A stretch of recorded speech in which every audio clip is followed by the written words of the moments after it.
ચાલો તો વિદ્યાર્થી મિત્રો, આપણે ગયા લેક્ચરની અંદર ગુરુત્વ પ્રવેગની વાત કરી હતી. આજે આપણે વાત કરશું h ઊંચાઈએ પ્રવેગમાં થતો ફેરફાર, ઊંડાઈ સાથે પ્રવેગમાં થતો ફેરફાર અને અક્ષાંશ સાથે પ્રવેગમાં થતો ફેરફાર. તો પહેલી વાત કરીએ કે પૃથ્વીની સપાટીથી ઊંચાઈ પ્રવેગમાં ફેરફાર.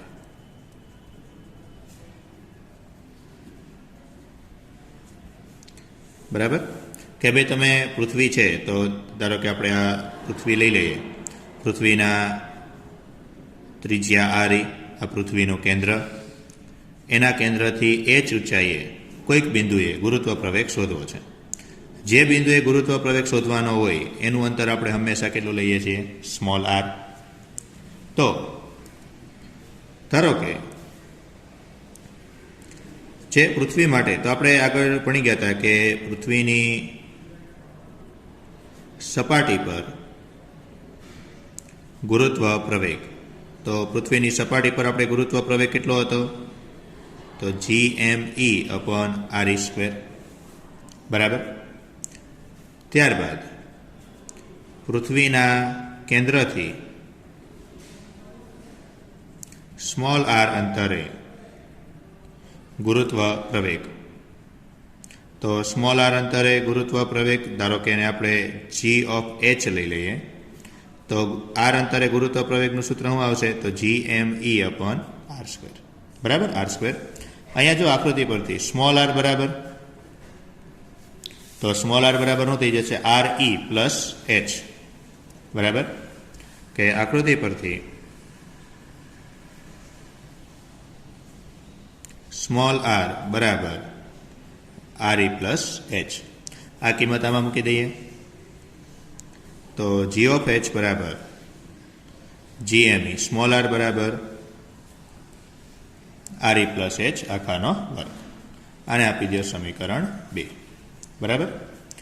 તો સમીકરણ 1 અને 2 પરથી આપણે g(h) શોધવું છે, તો સમીકરણ 1 અને 2 પરથી g(h/ge), તો g(h) બરાબર શું થઈ જશે? gme/re+h² અને ge બરાબર, તો અહીંયા જે આપણે જોયું ge, તો ge બરાબર gme/re². બરાબર.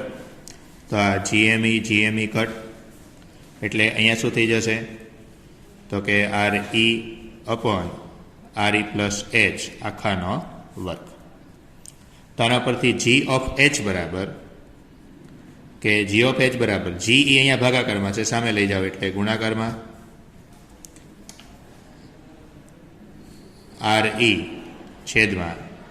re/re+h આખાનો વર્ગ. ચાલો એક કામ કરો, ઉપર નીચે re વડે ભાગી નાખો, તો અહીંયા આખું પદ કેવું બનશે? g(h) બરાબર ge, અહીંયા re કટ, છેદમાં અહીંયા re કટ, એટલે 1+h/re આખાનો વર્ગ. તો આ એક સૂત્ર યાદ રાખવાનું છે તમારે કે ભાઈ પૃથ્વીની સપાટીથી h એટલે શું છે? પૃથ્વીની સપાટીથી ઊંચાઈ. બરાબર કે પૃથ્વીની સપાટીથી h ઊંચાઈએ ગુરુત્વ પ્રવેગ. તો આ એક છે પૃથ્વીની સપાટીથી h ઊંચાઈએ ગુરુત્વ પ્રવેગ. હવે આ જ સૂત્રમાં થોડાક હજુ આગળ વધીએ કે જો આ જે ઊંચાઈ છે તે પૃથ્વીની સપાટી, પૃથ્વીની ત્રિજ્યા કરતાં ઘણી નાની હોય, તો હવે આ જો ઘણી નાની હોય તો આ જે છેદનો ભાગ છે 1+h/re². હવે ગણિતનું એક સમીકરણ છે કે 1 ± x⁻n બરાબર 1 ± nx plus n × n-1x² plus હજુ એવું તો x નો ઘન આવે, તે ઘણું બહુ મોટું પદ આવે.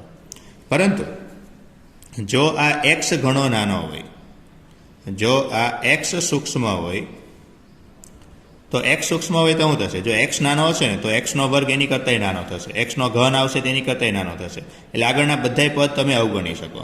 જો એક્સ સૂક્ષ્મ હોય તો 1 ± x⁻n બરાબર ખાલી એ 1 ± nx એટલું જ થાય. બરાબર? તો એનો અર્થ એમ થઈ ગયો કે 1 + h/re નો વર્ગ છે. તો આની જગ્યાએ હું લખી શકું? અહીંયા તો સિમ્પલ આપણે એટલું યાદ રાખવાનું, જ્યારે એક્સ નાનો હોય ને ત્યારે ઘાત આગળ લઈ લેવાની. બરાબર? આ એક્સ અહીંયા આગળ 1 હોવું જોઈએ, પછી એક્સ નાનો હોવો જોઈએ, પ્લસ ઓર માઇનસ, અહીંયા પ્લસ હોય તો અહીંયા પ્લસ, અહીંયા માઇનસ હોય તો અહીંયા માઇનસ. બરાબર? હવે આપણા કેસમાં શું થશે? આ છેદમાં છે, આને ઉપર લઈ જશે એટલે આગળ ઘાત -2 થશે. તો સિમ્પલ મેં કીધું એમ ઘાતને આગળ લઈ લ્યો તો એટલે અહીંયા શું થઈ જશે? 1 - 2h/re. આ કિંમત અહીંયા મૂકી દો એટલે g(h) બરાબર શું થઈ જશે? ge * 1 - 2h/re. બરાબર? તો એક આ સૂત્ર પણ ઉપયોગ થશે, પરંતુ ધ્યાન રાખવાનું છે કે આ સૂત્ર વ્યાપક છે, હંમેશા લાગુ પડશે. આ સૂત્ર માત્ર ક્યારે લાગુ પડવાનું છે? જો h ઘણો નાનો હોય તો. બરાબર? બીજું જે અહીંયા આપણે ખબર પડી કે પૃથ્વીના કેન્દ્રથી r અંતરે પૃથ્વીની બહાર જશું તો ગુરુત્વ પ્રવેગ છે તે અંતરના વર્ગના વ્યસ્ત પ્રમાણમાં છે. બરાબર? ગુરુત્વ પ્રવેગ અંતરના વર્ગના વ્યસ્ત પ્રમાણમાં છે. ત્યારબાદ બીજું કે પૃથ્વીની સપાટીથી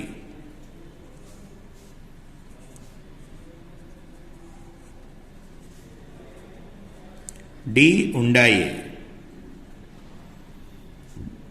ગુરુત્વ પ્રવેગ. પૃથ્વીની સપાટીથી d ઊંડાઈએ ગુરુત્વ પ્રવેગ. બરાબર? તો આગળ આપણે વાત કરી એ h ઊંચાઈએ વાત કરી, હવે વાત કરવાની છે d ઊંડાઈએ. તો ધારો કે અહીંયા કોઈક એક બિંદુ લઈએ અને આટલું અંતર r લઈ લઈએ. આ r અંતરે અહીંયા કોઈ એક બિંદુએ ગુરુત્વ પ્રવેગ શોધવું છે. આ ઊંડાઈ કેટલી છે? d. આ આખું કેટલું છે? re. તો હવે આપણે અહીંયા કંઈક એવું કરવું પડશે કે મારે એવું ધારવું પડશે કે આ જે પૃથ્વી છે એ પૃથ્વી આવી d જાડાઈની કવચની બનેલી છે. એટલે આ જે બિંદુ થશે એ ક્યાં થશે? કવચની અંદર. બરાબર? એટલે કે ઉપરની સપાટી દ્વારા એના ઉપર કોઈ બળ લાગશે નહીં. બળ ખાલી કોના કારણે લાગશે? આવા એક ગોળા દ્વારા. તો ધારો કે આ પૃથ્વી r ત્રિજ્યાનો ગોળો અને d જાડાઈની એક કવચની બનેલી છે, જ્યાં re બરાબર શું થાય છે? તો re બરાબર r પ્લસ d, માટે r બરાબર re માઇનસ d. હવે અહીંયા મેં એવું ધાર્યું કે પૃથ્વી આ આખો ગોળો છે અને એટલો ભાગ બહારનો છે એ કવચ છે. તો અહીંયા જે બળ લાગશે એ માત્ર આ ગોળા દ્વારા જ લાગશે, કવચની અંદર બળ લાગતું નથી, એવું આપણે આગળ ભણી ગયા હતા. બરાબર? તો માત્ર ગોળા દ્વારા લાગશે. તો આખી પૃથ્વીનું દળ અલગ હશે, આ ગોળાનું દળ અલગ હશે. ધારો કે હું એવું ધારી લઉં કે પૃથ્વીની ઘનતા ρ છે. બરાબર? તો આખી પૃથ્વીનું દળ કેટલું થશે? તો પૃથ્વીનું દળ me. તો દળ બરાબર ઘનતા ગુણ્યા કદ, કદ બરાબર 4/3 πr3. એવી જ રીતે r ત્રિજ્યાના ગોળાનું દળ, તો r ત્રિજ્યાના ગોળાનું દળ m. તો m બરાબર 8 થશે, ઘનતા તો અચળ રહેશે, અને v ડેશ એટલે 4/3 πr3. બરાબર? હવે પૃથ્વીનું દળ, આ ત્રિજ્યાના ગોળાનું દળ મળી ગયું. ચાલો તો આ r ત્રિજ્યાના ગોળાની સપાટી પર ગુરુત્વ પ્રવેગ. તો r ત્રિજ્યાના ગોળાની સપાટી પર ગુરુત્વ પ્રવેગ કેટલું થશે? g. તો g બરાબર એનું દળ મેં કેટલું લીધું? m. તો gm/r². ચાલો એમની કિંમત મૂકી દો તો એમ બરાબર શું છે 4/3 rho pi r cube upon r square. બરાબર, આ કિંમત અહીંયા મૂકી. આરનો વર્ગ કટ એટલે 4/3 જી રો પાઈ અને એક આર. આવી જ રીતે પૃથ્વીની સપાટી પર આને કામ કરીએ જી ઓફ ડી નામ આપી દઈએ કે આવી જ રીતે પૃથ્વીની સપાટી પર ગુરુત્વ પ્રવેગ. તો પૃથ્વીની સપાટી પર ગુરુત્વ પ્રવેગ આપણે શું કીધું હતું? જીઈ બરાબર શું કીધું હતું? GME upon RE square. તો જી ME તો અહીંયા મેં કીધું એમ ME બરાબર, તો ME બરાબર શું થશે? તો ME બરાબર 4/3 રો પાઈ RE ક્યુબ અપોન RE નો વર્ગ. બરાબર, ME બરાબર 4/3 રો પાઈ RE ક્યુબ. તો અહીંયા કેટલું થઈ ગયું? 4/3 જી રો પાઈ RE. બરાબર. તો આના પરથી આપણે બીજી શું ખબર પડે છે કે પૃથ્વીની અંદર ગુરુત્વ પ્રવેગ આરના સમપ્રમાણમાં છે. આ યાદ રાખજો. ચલો બેનો ગુણોત્તર લઈ લઈએ. તો G of D upon GE બરાબર, ચાલો શું થશે આનું? તો 4/3 G rho pi R upon 4/3 G rho pi R E. Cut થયેલું કટ કરી દો. 4 cut, 3 cut, pi cut, rho cut, G cut. તો વધ્યું કેટલું? R upon R E. હમણાં આપણે અહીંયા કીધું એમ કે આર બરાબર તો આર ઈ માઇનસ ડી. તો આર બરાબર શું થશે? R E minus D upon R E. R E છે એને બેના છેદમાં લઈ લો એટલે આર ઈ કટ એટલે 1 minus D upon R E. તો આના ઉપરથી કે પૃથ્વીની સપાટીથી ડી ઊંડાઈએ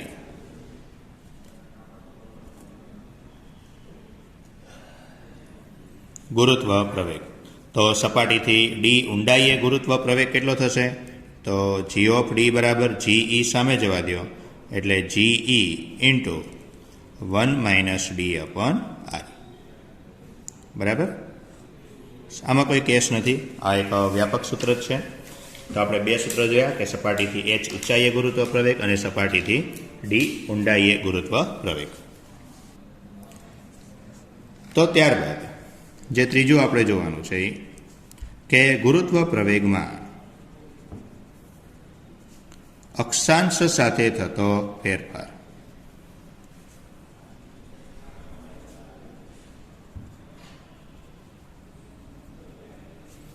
તો ગુરુત્વ પ્રવેગમાં અક્ષાંશ સાથે થતો ફેરફાર. પહેલા તો અક્ષાંશ કોને કહેવાય?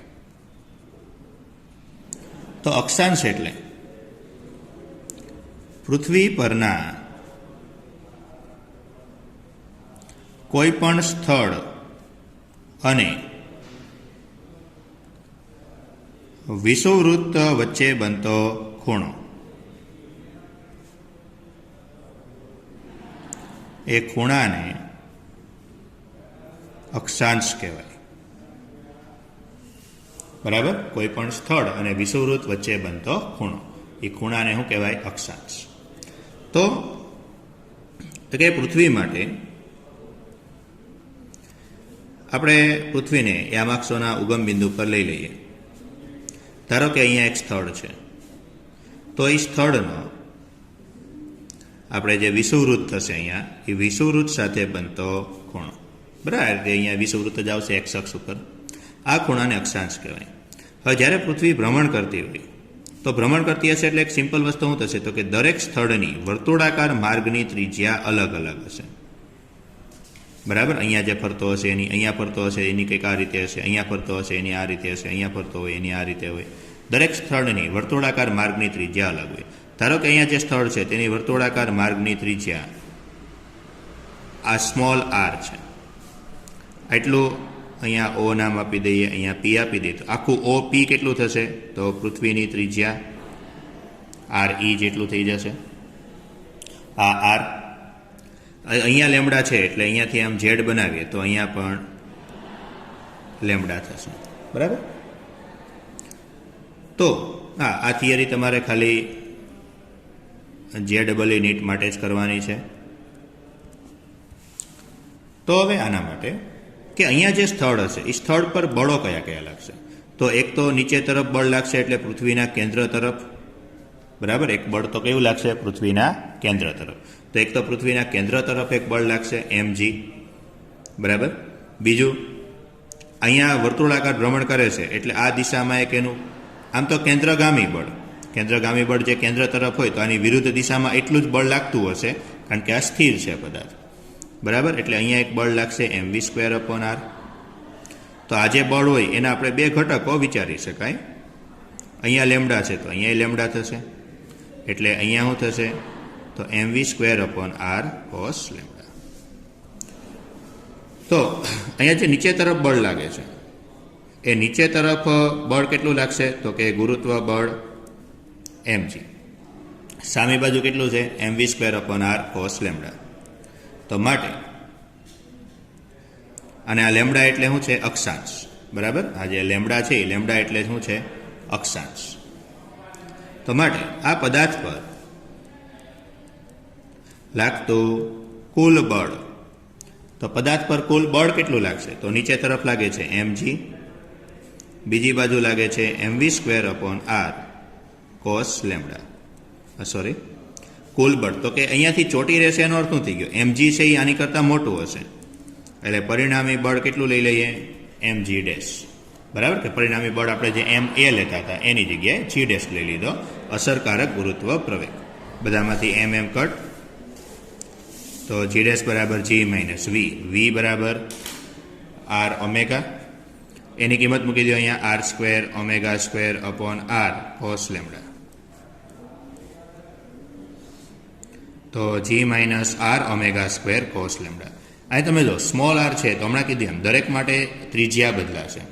તો આજે આખો ત્રિકોણ બન્યો. તો આજે ત્રિકોણ બન્યો એમ અહીંયા ખૂણો લેમડા છે, અહીંયા સ્મોલ r છે, આ અંતર re છે. તો આના પરથી કોસ લેમડા, તો આના પરથી કોસ લેમડા બરાબર પાસેની છેદમાં કર્ણ એટલે r/re. અને આના પરથી r બરાબર કે આકૃતિ પરથી જે કીધું એમ કોસ લેમડા, તો કોસ લેમડા બરાબર અહીંયા શું થઈ જશે? r/re. લેમડા તો આપણે જોઈએ જ છે તો આમાંથી r ને કરતા બનાવી લ્યો. તો સોરી, r ને કરતા બનાવો એટલે r ને કરતા બનાવશું એટલે શું થશે? re ગુણ્યા કોસ લેમડા. એક કોસ લેમડા તો છે જ એટલે એનો વર્ગ. બરાબર. આ g એટલે તો કયો? તો કે સપાટીનો ગુરુત્વ પ્રવેગ. તો આના પરથી હું મેળવ્યું ge minus re⍵² cos square lambda. તો આ સૂત્ર યાદ રાખવાનું. આ સૂત્ર તમારે ચોપડીનું નથી એટલે તમારે JEE નીટ માટે ક્યાંક MCQમાં આવે તો ધ્યાન રાખવું કે અક્ષાંશ સાથે ગુરુત્વ પ્રવેગમાં થતો ફેરફાર. અને ત્યારબાદ ગુરુત્વ પ્રવેગ માટે g વિરુદ્ધ r નો આલેખ. તો ગુરુત્વ પ્રવેગ માટે આલેખની વાત કરીએ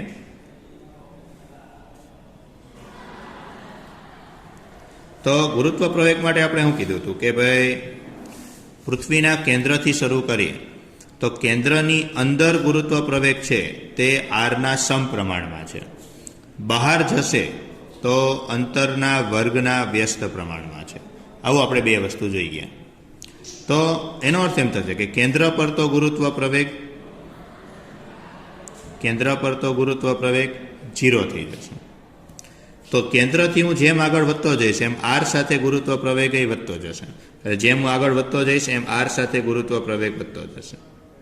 ક્યાં સુધી વધશે? તો કે સપાટી સુધી. પછી અંતરના વર્ગના વ્યસ્ત પ્રમાણમાં ઘટે છે. બરાબર. એટલે આ લેખ કંઈક આ રીતના આવશે. આ g proportional to r અને આ g proportional to 1/r². બરાબર.